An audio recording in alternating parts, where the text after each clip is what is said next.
के श्री चरणों में प्रणाम करते हुए सरकार के चरणों में प्रणाम करता हूं। सरकार ये दिल्ली और भोपाल वाली नहीं, ऊपर वाली सरकार के श्री चरणों में प्रणाम करता हूं, क्योंकि किसान धरतीपुत्र होता है। आज इस किसान आंदोलन में उपस्थित सम्मानित सभी साथीगण, व्यापारी बंधु, अधिकारी कर्मचारीगण, पत्रकार साथी और भी जहां तक मेरी आवाज जा रही है, आप सभी का वंदन एवं अभिनंदन। जैसा कि अभी मेरे पहले सारे जितने भी जो जागरूक और जो जिन लोगों को लगता है कि अन्याय के खिलाफ आवाज उठानी चाहिए, ऐसे हमारे जाबाज साथियों ने अपनी अपनी बात को रखा। मैं एक ही बात कहना चाहता हूं आप लोगों से,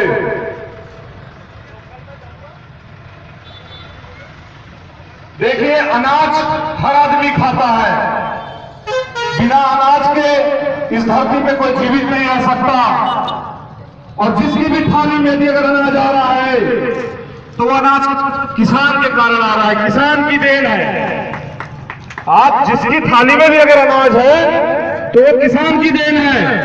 और दूसरा यदि अगर आप उसे अमन चैन से बैठकर यदि अगर खा रहे हैं तो वो इस देश के जवान की देन है। ये दो आदमी देश चलाते हैं। राजनीति तो ये राजनीतिक पार्टियां करते रहती हैं। किसान हमेशा मुद्दा रहता है, केंद्र बिंदु रहता है। ये लोग लुभावन बातें करके हर हमेशा इन लोगों ने सिर्फ किसान को ठगने का काम किया है। क्या किसान सिर्फ राजनीति का विषय है? आज से 1 साल पहले हम लोगों ने धान दिया था। उस धान की खरीदी करने के लिए आपने जो खरीदी उपार्जन केंद्र सरकार ने खोल के दिया, उस उपार्जन केंद्र में यहां का किसान अपने खून पसीने मेहनत की कमाई गई धान को लेकर के आया। आपने पिछले साल भी 25 दिन बाद खरीदी केंद्र चालू किया। इस साल भी आप एक तरफ बोलते हैं, इस जिले के मुखिया कलेक्टर साहब पिछले महीने की 22 तारीख में एक अखबार में उनकी न्यूज आती है, वो जानकारी देते हैं कि संपूर्ण जिले में धान खरीदी के केंद्रों की जो सारी व्यवस्थाएं हैं, सुतली, बोरी या खरीदने के लिए जो भी जरूरी उपकरण है, सारी व्यवस्थाएं उनकी हो चुकी है। एक तरफ वो बात करते हैं और बोलते हैं कि 25 नवंबर से खरीदी प्रारंभ की जाएगी। अरे जब आपके पास में यदि अगर सारी व्यवस्थाएं थी 23 तारीख को, तो मैं आपसे पूछना चाहता हूं कि आपने 25 तारीख को खरीदी प्रारंभ क्यों नहीं किया? आप ठीक है, आपने 25 को नहीं किया, लेकिन आप हमेशा डेट बढ़ाते गए। आपने 2 तारीख का समय दिया, आज 18 तारीख हो गई, लेकिन आज भी जिले में पूरे खरीदी केंद्र चालू क्यों नहीं हुए? क्या आपके लिए कहने की बात अलग रहती है और करने के लिए कुछ और रहता है? या किसान को आप बेवकूफ समझते हैं, किसान के ऊपर यूं ही राजनीति करते रहेंगे? इस प्रदेश की सरकार ने बोला हर किसान का 2 लाख तक का कर्जा माफ होगा। अरे किसान ने तो नहीं बोला था कि हमारा आप कर्जा माफ कीजिए, और हम तो चाहते भी हैं कि आप क्यों कर्जा माफ करेंगे हमारा? अरे कर्जा हमारा है, कर्जा हम पटाएंगे, आप क्यों माफ करेंगे कर्जा, ये बताइए। लेकिन आप किसान को सक्षम बनाइए। आप एक तरफ बोलते हैं 2 लाख रुपए तक का कर्जा माफ होगा, हर किसान का होगा, दूसरी तरफ आज जब खरीदी हो रही है, जो किसान धान दे रहा है उस खरीदी की पर्ची में किसान का कर्जा काट के पैसा की आप लिस्ट दे रहे हैं? क्या यह न्याय है? अरे आपके कहने पे वो आदमी डिफाल्टर हुआ। पिछले 10 साल से इस क्षेत्र का जो भी किसान है उसकी आदत बन गई थी कि हमेशा वो धान खरीदी के टाइम में अपना कर्जा जमा करता था और वो रेगुलर रहता था। इसको डिफाल्टर किसने किया? डिफाल्टर आप लोगों ने किया। आप आज यदि वो धान लेके आया है, आप बिना बोले आप उसका कर्जा काट रहे हो, और यहां किसान जो आपको वाजिब 1750 रुपए में बेचा है उसको आप 1400 रुपए दे रहे हो। 1 साल से हम लोग लड़ाई लड़ रहे हैं। ये किसान हित की बात थी। यहाँ सब लोग बोले मुझे राजनीति नहीं करना है, मुझे राजनीति नहीं करना है, मुझे राजनीति करना है। मैं डंके की चोट पे बोलता हूं कि मुझे राजनीति करना है। लेकिन मैं आप सभी लोगों से एक चीज और कहना चाहूंगा। आगामी अभी आने वाले समय में बहुत जल्दी पंचायत के चुनाव हैं। कुछ दिन बाद सोसाइटियों के चुनाव होंगे, इरिगेशन के चुनाव होंगे, या चाहे जो भी चुनाव होंगे। मैं आप लोगों से एक ही निवेदन करना चाहता हूं कि आप जनप्रतिनिधि ऐसा चुनना जो अन्याय के खिलाफ आवाज उठाने का दम रखता हो। गलत अगर हो रहा है आप गलत के खिलाफ बोलिए। कोई बोलता है मेरी पार्टी बुरा मान जाएगी, मेरी पार्टी बुरा मान जाएगी। अरे तेरी पार्टी को समझा कि गलत क्यों कर रही है, और गलत कर रही है तो कुछ सीना ठोक के बोलो। अन्याय के खिलाफ आवाज उठाना कोई गलत बात नहीं है, बल्कि चुप रहना गलत बात है। तो ऐसे गलत लोगों को आप सावधान रहना, मेरा यही निवेदन है। दूसरी तरफ मैं कहूंगा कि आज ये मामला देखिए, कोई बोलता है कि व्यापारी का माल है, कोई बोलता है कि इसमें किसान नहीं है। अरे मैं कहता हूं गलत हो रहा है या नहीं है बताइए। अगर व्यापारी भी खरीद के डालता है तो उसका फायदा अप्रत्यक्ष रूप से किसान को मिलता है। आज किसान 1 साल तक के नहीं रुक सकता, उसको अपनी जमीन बेचना पड़ेगा। अगर पैसा रुक गया तो उसको अपनी जमीन बेचना पड़ेगा। वो तो कहीं ना कहीं माल बेचेगा, और जिसको माल बेच रहा है वो कोई टाटा अंबानी नहीं है, कोई अंबानी अडानी नहीं है, कोई इतना बड़ा व्यापारी नहीं है।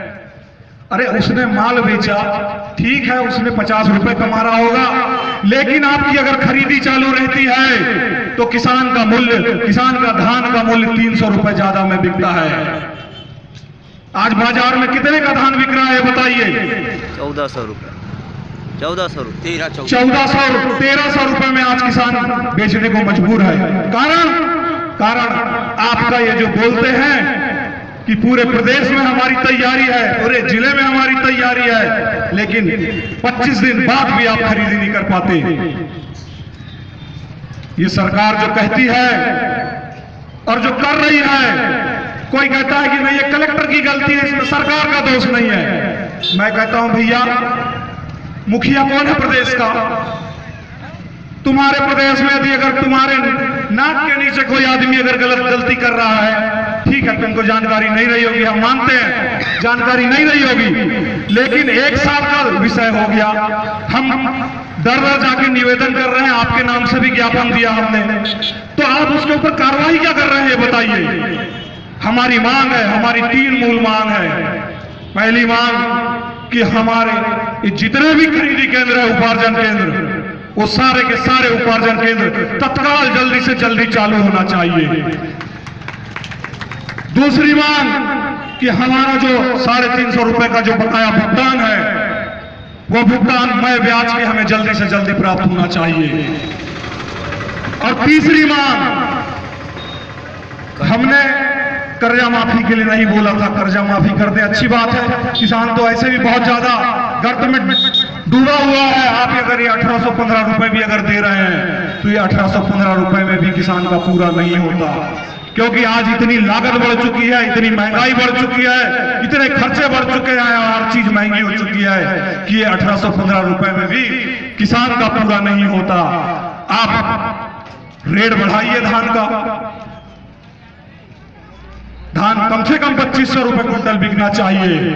और ये यदि अगर आप जो कर्जा काट रहे हैं, आज किसान डिफॉल्टर है और आपके कहने पे डिफॉल्टर है, क्योंकि आपने बोला था कि हर किसान का कर्जा माफ होगा और वो आज नहीं हुआ, जिसके कारण किसान डिफॉल्टर हुआ। ठीक है, किसान से अगर आज कर्जा कटता भी अगर है तो उससे ब्याज नहीं लगना चाहिए, क्योंकि गलती शासन की है, मुख्यमंत्री की है। अगर ब्याज लगना चाहिए तो आप उन्हें ब्याज लगाइए, उस ब्याज की भरपाई वो करें। किसान ब्याज क्यों भरेगा? आपके कहने पे डिफॉल्टर हुआ, वो आप पे भरोसा किया।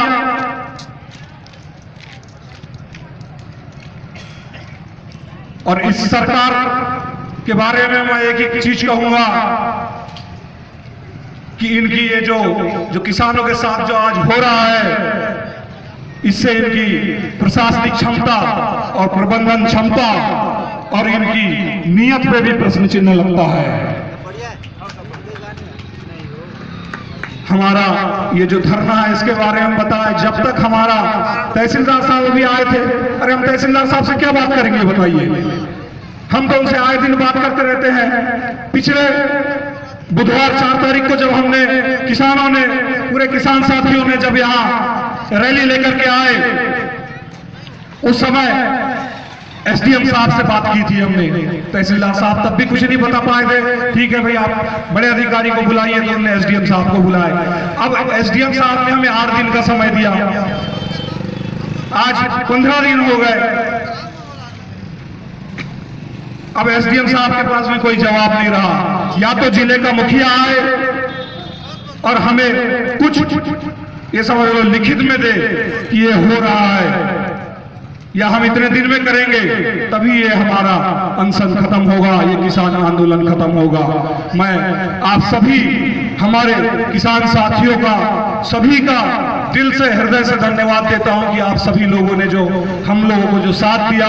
कई लोग बोलते हैं कि भीड़ नहीं है, भीड़ छोड़िए, किसानों के काम भी बहुत हैं और साथ आदमी कहीं से भी हो सकता है। साथ होने के लिए जरूरी नहीं है कि आप बगल में नजर खड़े आए। सोच होनी चाहिए, लेकिन आप लोग फिर भी ये प्रयास करें कि कम से कम ये मंच में 20, 25, 50 लोग तो कम से कम रहें किसान की मांग को लेकर के। इन्हीं सब बातों के साथ में जय हिंद, जय भारत, जय जवान, जय किसान।